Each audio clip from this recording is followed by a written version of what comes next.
Gonna throw in another quick little intro to this video. So I started running wire today, and in the video I'll be talking through everything. I didn't note that I keep telling you I'm running the whole thing with 12-2 wire. Well, of course, if it's a double switch, it'll be 12-3. I explained why I'm just doing everything with 12-2 instead of mixing in 14 gauge wire. And maybe I'll regret that decision, but it's working out so far. There are, of course, certain lines like the oven and the gas dryer and the water heater that are different gauges, like 10 gauge or 6 gauge. So I'll be getting into that maybe tomorrow or the next day in running those lines. So anyway, I just wanted to throw that intro in here before I start the video.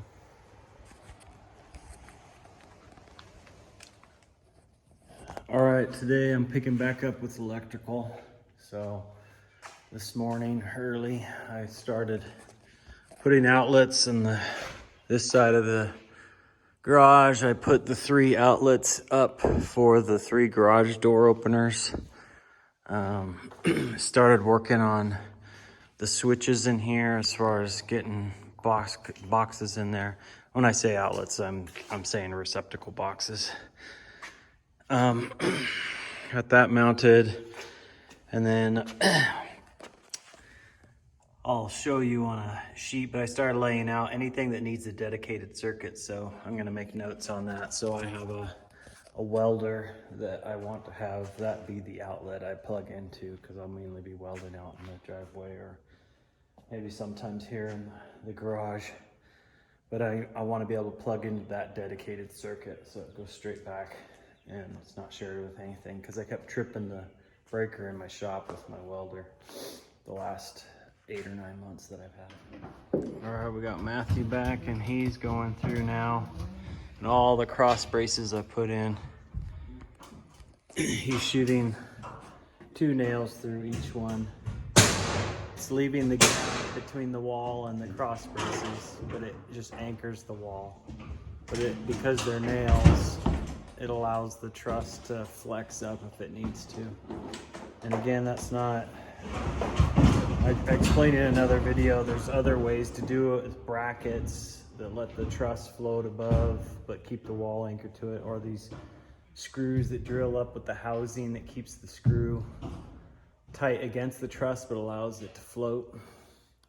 But multiple builders told me just shoot a couple nails through each cross brace, and that's just never had problems doing that. So do what you can to make sure they're straight up and down, Matt.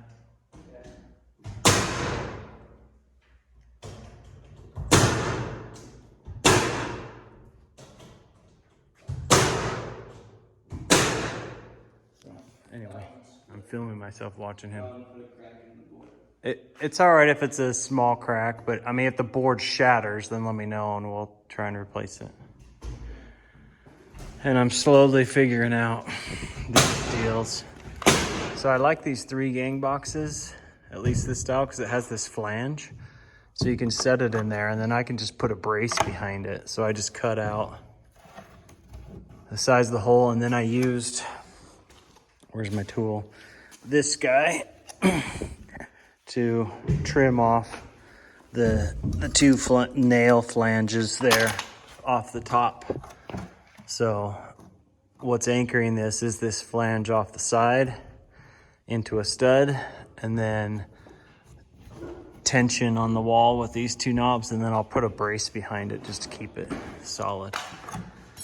And on these, I'm putting a backing behind it to anchor it to, and making it solid that way. So, and I decided I'm just not gonna put hardly any outlets in this wall. My wife wants a TV for her workout room here. I'm putting her light switch up here in this 3 box. I'm gonna put 2 boxes here for the shop fridge and shop freezer. And then I'm stacking most of my outlets on the side walls. I'll build shelving in here, so I don't really need outlets. And I don't want to fight with this USB, and I don't need to. So this is my work area, and I'll have different things charging on these outlets, or if I want to plug in power to work at my work table here, I have it. But Just gonna stay away from that wall for the most part. Got our siding and trim delivery right here. So I can get busy with that as soon as I finish electrical. That'll be nice. All right, so we just concocted this thing out of scrap lumber. Hopefully it works. We're gonna send a steel stake through our, we have two 1,000 foot 12 gauge 12-2 wire spools that I'm just gonna wire the whole house in this 12-2, buying it on the big spool. I think it was less than 50 cents a foot, so it wasn't too bad compared to buying the rolls in packaging at like 250 feet or something from Home Depot or something like that. It seems to be far cheaper. And the guy that wired our house over here, he did that. He just ran 12 everywhere. He did throw in some 15 amp breakers on it, but it was just easy to run 12 wire, which anyway, that's what I'm gonna do. And I may or may not put in some 15 breakers for my lights. I may just do all 20 breakers.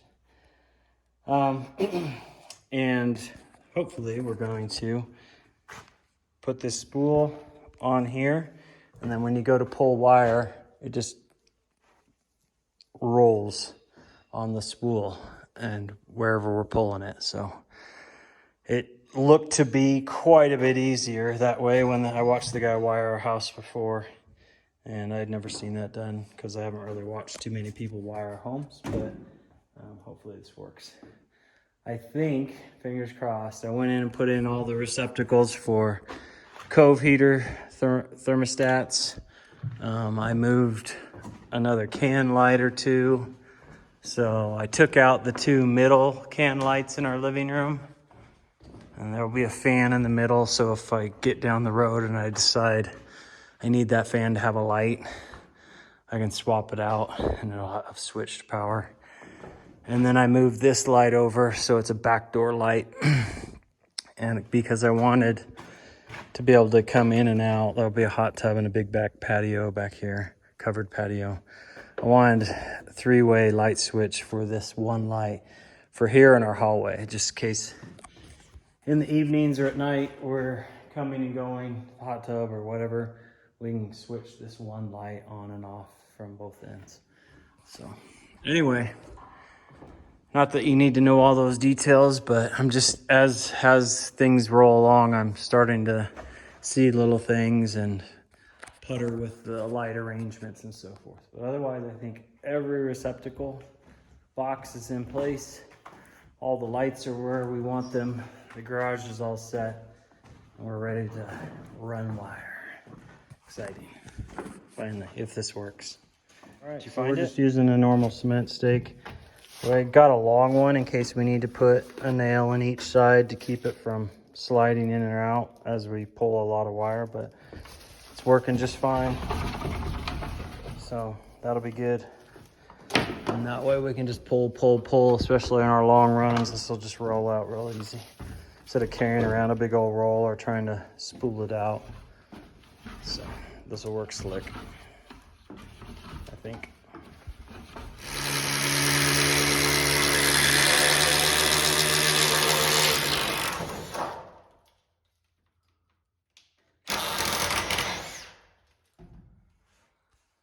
Okay, Matt's up there. He's drilling all the holes. We're putting that will bring all the wires.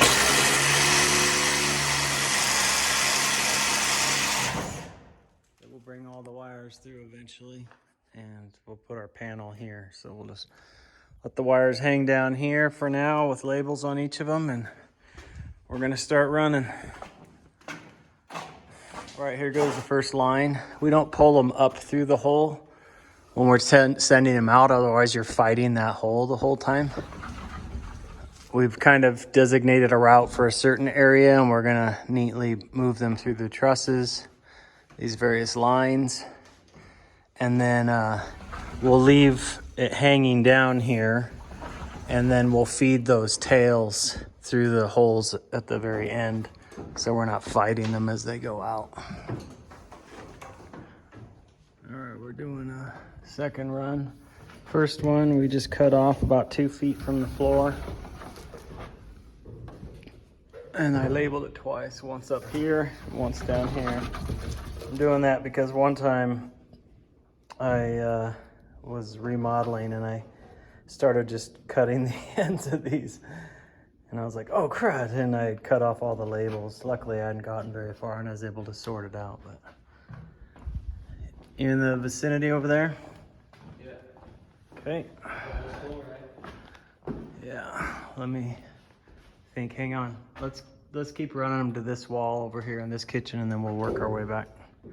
Something else I didn't show is that first line we came over here, dropped in, stapled it, and left about 6 inches sticking out and coiled it up in there. And that's what you do. You just coil it up and keep it out of the way of the drywallers. And when we come back, after drywalling, we'll finish up. We're gonna just keep dropping lines in this kitchen, pantry, and here until we're done. Also, as I go, you know, this fridge ends right here. So I don't need to label it, but I probably will go back and label it. I didn't. But anything else that's part of a line or coming in and coming out, I'm labeling. So this is the power in for the disposal, garbage disposal switch. And then I'll add a line over here to the vicinity of the outlet we'll put under the cabinetry. And then this will be a light switch for that single light, and we'll run that as part of another line.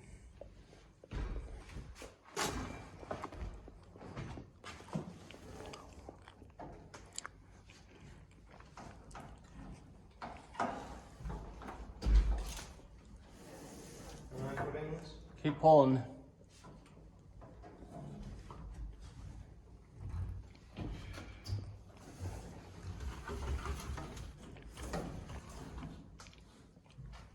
All right, over to here.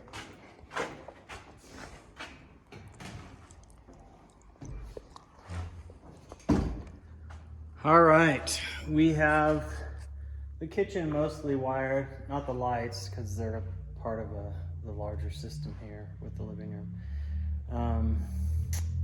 But we have the outlets and the fridge and the dishwasher and the disposal, everything. We've wired this bathroom for the most part. I still need to do the short runs around the outlets from the main power coming in and the vanity light runoff. We also have the pantry and the mudroom. I still need to do the runs through the walls, but we have the power coming to the source in there, and then I can do the shorter runs. But it was all this climbing through that Matt had to do that I wanted. We're trying to keep things in the V's away from these two main walking corridors that have these runs in them and that have the high headroom space. That way people aren't tripping over them and they're staying pretty centralized. So we started in on the garage wiring and got the outlets for the most part wired and the lights and so forth, at least the power to them, and then I need to string them all together. Started on that, so we've got maybe 13 or so runs, 14, maybe 15 runs so far. And then once we tidy that up, then we'll do the bedroom run, which should be more simple and straightforward. I think I'm gonna have, well, we've got the bathroom in the middle there, but then we should do like 2 runs for lights, maybe 2 bedrooms worth of lights at a time, and then 2 bedrooms worth of outlets at a time. So this side should be pretty clean runs. It was the kitchen and the bathroom and the garage that had all these crazy runs to them. So it's actually going pretty smooth and I'm pretty happy about it. So it feels good to be doing this step. And this little gizmo that I set up was pretty slick. I mean, compared to me trying to pull wire in the past, this was 1,000 times better and pretty easy.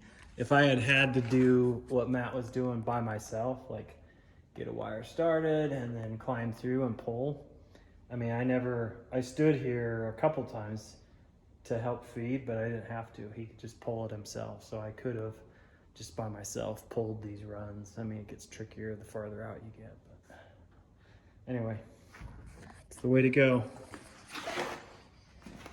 That's it for today. Wiring started.